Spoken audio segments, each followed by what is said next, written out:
Meseches Nedarim Daf Yud Tes is the Gemara's discussion of a contradiction between a Mishnah and a Brisa. The Gemara is going to say that it's a machlokes, and we'll try to show you that it's a machlokes, and we'll have a number of questions on that assertion. And the Gemara will get into the sugya of what exactly do we do with a suffix nizirus. So let's begin the Gemara. The Gemara has just seen our Mishnah on the last daf, which said that a suffix neder, which could also be a suffix nazirus, if somebody makes himself a nazir dependent on something that we can't resolve, so it's a suffix, that is lechumra. You have to be strict and rule strictly and assume that he is a nazir. The Gemara asked that contradicts the Mishnah of Meseches Taharis, which says clearly that a suffix nazirus is lekula, and you can assume that he's not a nazir. So Gemara had said to answer that Rabbi Eliezer and the Chachamim have a machlokes about it. Rabbi Eliezer is the one who holds that a person does not put himself into a state of kedusha misafek. If it's a suffix, he does not have in mind. He only means to do it if he says it in a way that it's a vadai. And the Rabbanan say no, even in a suffix, person makes himself into kedusha, makes himself into nazirus. Now, there was a couple of kashas on the assumption that Rabbi Eliezer is the author of the Brisa, is the author of the Mishnah that says a person does not put himself into nazirus misafik, where you say suffix nazirus l'chaka. So the first question I want to ask is that the next line in that Mishnah says that suffix b'chayros is lahakal, and that's a firstborn human or firstborn kosher animal or firstborn non-kosher animal. They all have to be redeemed under certain circumstances. So the halacha is that if it is a suffix, if an animal is firstborn or not, the Mishnah gives a psak that as far as monetary, who owns it, the Yisrael in whose house it was born, and the Kohen that he's supposed to give it to if it's a Bechar, so that depends who's holding it. Whoever's holding it is the one who gets to keep it, because we don't know what the halacha is, so it stays wherever it is. As far as Kedusha, though, we have to be machmir and assume that it has Kedusha, and it's also to work it, and it's also to shear it, and use the shearings, and all these things. So you see that this same brisa says Safek Kedusha goes l'chumra. So how could you say that this brisa is based on the opinion of Rabbi Eliezer holds a suffix kedusha goes lekula? So Gemara answers that there's a very big difference between a suffix nizirus and a suffix bechar. Bechar gets his kedusha from shemayim. It's not up to the person whether he's kaddish or not. It makes no difference what a person naturally thinks. So therefore, you go l'chumra because we don't know if it has kedusha or not. We have to assume l'chumra that it does, be on the safe side. However, the first case was talking about a suffix nazir. Suffix nazir, he could put himself. That is a person putting himself in kedusha. Our understanding is Rabbi Eliezer would hold that you don't put yourself into kedusha unless it's a vada. If you do it b'suffix, that did not fulfill what you meant when you wanted to put yourself into a kedusha. You said you're mekabel naziris, you only meant if it's a vadai, whatever it's dependent on, actually happens. So it says Gemara, so that's not a kasha, but I have a different kasha. The kasha is that there's a contradiction between two statements of Rabbi Eliezer somewhere else, and the only way to answer it is if Rabbi Eliezer does not hold that a suffix goes l'kula. A suffix kedusha, which the Gemara also extends to a suffix tuma, goes l'kula. What's that contradiction? So that contradiction is over whether liquids are makabel tuma midiraisa midrabanan or not at all. So we have two statements of Rabbi Eliezer. First of all, we have a statement where Rabbi Eliezer goes together with Rabbi Meir, and they say that liquid becomes tamei, but tamei liquid can't be matame anything else. That's one statement, which shows that it has a partial tuma. And then we have another statement where Rabbi Eliezer says clearly that liquids in the Beis Hamikdash are not tamei at all. Now, that's based on Rabbi Eliezer paskening like Rabbi Yossi ben Yezer, who says that a certain grasshopper called the ayil kamsa is tahar, and liquids in the Beis Hamikdash in the slaughterhouse area that are tahar as well. Now, there's a machlokes amarayim what that tahar means there. According to Shmuel, it means that it's not metame anything else, but it is tamei itself. That lines up perfectly with what Rabbi Eliezer holds in the Mishnah that we just quoted in the name of Rabbi Meir, and therefore it all fits together. According to him, it's fine. The problem is that Rav disagrees, and Rav says that Rabbi Eliezer holds, when he says that it's tahar, means it's tahar entirely, completely, and it's not even makabel tumah itself. It itself doesn't become tamei. If so, that contradicts what we said before. Now, when we say that there's no tahar, that there's no tumah in the Beis Hamikdash, that's because in the Beis Hamikdash you only follow Halacha is the Iraisa. You only have Dinei Deraisa. There's no Dinei Derabanan in the Beis HaMikdash. And therefore, when Rabbi Elazar says that it's Tahar, he means that the whole concept of Tumah on liquids is only a Derabanan concept. The Iraisa, there is no Tumah. So in the Beis HaMikdash, you don't have Derabanan. So you go back to the Deraisa Halacha that it's Tahar. That's true. Then, were we to go back to the previous brisa, which we just quoted Rabbi Meir and Rabbi Elazar together, who say that mashkin are not tamei, they're not mitame others, but they are tamei themselves. So over there it was clearly talking about suffik mashkin. It said suffik liquids that are suffik tamei. That there, according to Rabbi Meir and Rabbi Elazar, we are machmer that they become tamei themselves. So that could be that he really holds that even though Tumah is only midirabanan on liquids, he holds that suffik dirabanan goes l'chumra.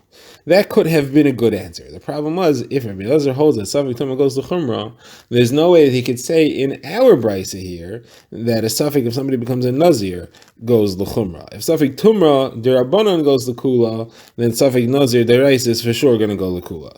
So therefore, we can no longer say that suffik tumah derabanan goes l'kula based on what we said, and therefore we no longer have an answer to the contradiction between those two brises.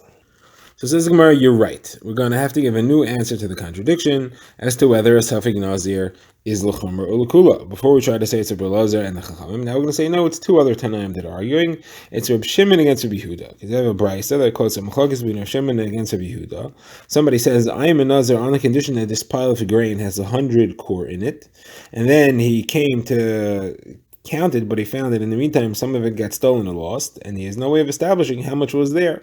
So he doesn't know if it had 100 core. He doesn't know if his tanai was fulfilled. He doesn't know if he's a nazir or not. So what's the halacha? So Rabbi Yehuda says l'kula, Rabbi Shimon says l'chumra. So there's your machlokes if suffik nazir goes l'kula or if it goes l'chumra. Says Gemara, okay, I hear that, but now I have a contradiction between two statements of Rabbi Yehuda. You just quoted me, Rabbi Yehuda, who says very clearly that suffik nazir goes l'kula. Problem was, in our last Mishnah, we had a machlokes. We had a discussion, machlokes as well. So what happens if somebody says that I am like Truma? He makes a vow, asks something on him like Truma, and we don't know what he means, if he means Trumas Kehanim, in which case it's mutter, or if he means Trumas Halishka, in which case it's aser. And Rabbi Yehuda says that the people of the Galil never heard of Trumas Halishka, therefore they certainly mean Trumas Kehanim, and it's certainly mutter. It clearly shows that people who did hear of both Trumas Halishka and the Trumas Kehanim, there you can't just assume that it's Trumas Kehanim and it's mutter. You do have to go l'chumra. So there Rabbi Yehuda is holding that a suffik neder goes l'chumra. Contradiction in Rabbi Yehuda, does a suffik neder, which is the same as suffik nazir, go l'chumra or go l'kula? The Gemara answers, in this case it's very different, these two things. A suffik nazir is very different than a suffik neder. A suffik neder, Rabbi Yehuda says, big deal. You go l'chumra.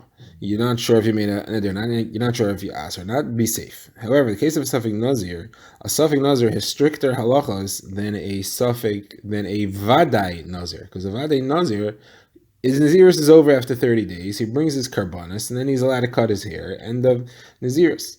A suffik nazir can't bring karbanas, because on the tzadid he's not a nazir, it's chulin la'azara. If he can't bring karbanas, he can never end his nazirs, he has to stay at his nazirs forever. So being a suffik nazir is not a simple thing. And therefore, Rabbi Yehuda says, you go l'kula on a suffik nazir, you assume that he's not a nazir, so you don't trap him into naziris his entire life. Now, Rava's answer is based on the fact, that as he said, the nazirus, the suffik nazirus in this case will be stricter than the vadai nazirus. So the Gemara asks, what if the nazirus he had said was I'm a nazir forever? So now there's no difference between a suffik and a vadai. You can't say that the suffik is worse than the vadai, is stricter than the vadai. They're both forever. So if that were to be the case, then Rabbi Yehuda should not be mekel. But the Brisa doesn't differentiate and make it and say Rabbi Yehuda is only mekel in the case where it's not a forever. So your answer doesn't work. So Gemara says, no, even in the case if somebody makes a nazir forever, that's lighter than a suffik nazir. Because a vadai nazir who's nazir forever is allowed to cut his hair when it gets too uncomfortable, when it gets too heavy on his head. However, a suffik nazir never has that heter, because you have to bring karbanis in order to cut your hair. The Nazir forever could bring karbanis and cut his hair a little bit. A Safek cannot even do even that. So therefore, the answer still works. So Yehuda would go Lakula. My answer is a third type of Naziris where he's not even allowed to cut his hair at all, ever, under any circumstances. That's what's called Naziris Shimshon. Naziris Shimshon is a Nazir who's not allowed to cut his hair at all. However, he doesn't have to worry about Tumah. Tumah doesn't apply to him. He's allowed to be Mitame. So there, he has no heter ever at any point. It's no stricter to be a Safek Nazir than a Vade Nazir. So, therefore, your answer doesn't work for that case. So Gemara says, well, Rabbi Yehuda wasn't talking about that case. The Brisa was talking about regular Naziris, not Naziris Shimshon. So Gemara says, we have a Brisa where Rav Ada bar Ava brings that he explicitly says it includes Naziris Shimshon. Rabbi Yehuda's Mekel there too. So that Rava does not have an answer. Rava says, okay, if you have a Brisa, you have a Brisa.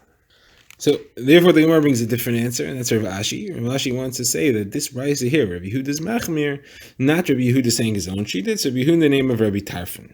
Rabbi Yehuda himself is Mekel, Rabbi Yehuda quotes Rabbi Tarfon, who is Machmir. So we have a Brisa that has a case where Rabbi Yehuda quotes Rabbi Tarfon, that's Machmir. What's the case there?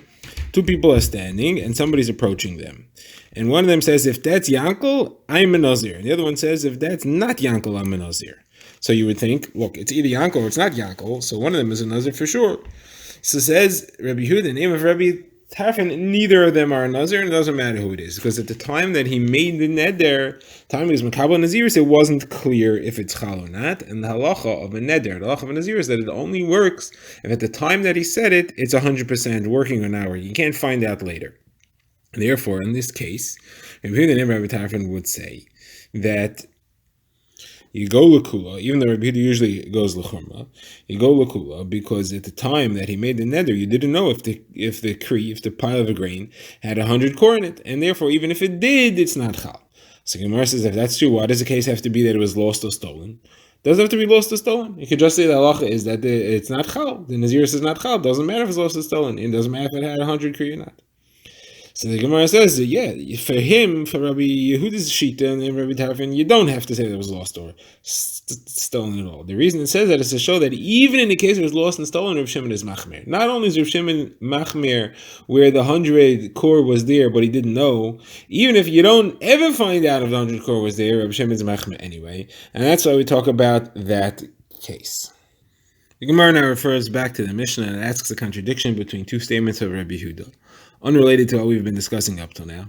The first we've already quoted. Rabbi Yehuda says that we have a shaila when somebody says truma, what he means. So the halacha is that in the Galil, you assume that he meant trumas kahanim, and therefore it's mutter. So that's because they never heard of trumas halishka. So Gemara says, obviously though, if all things being equal, you would say that it was aser.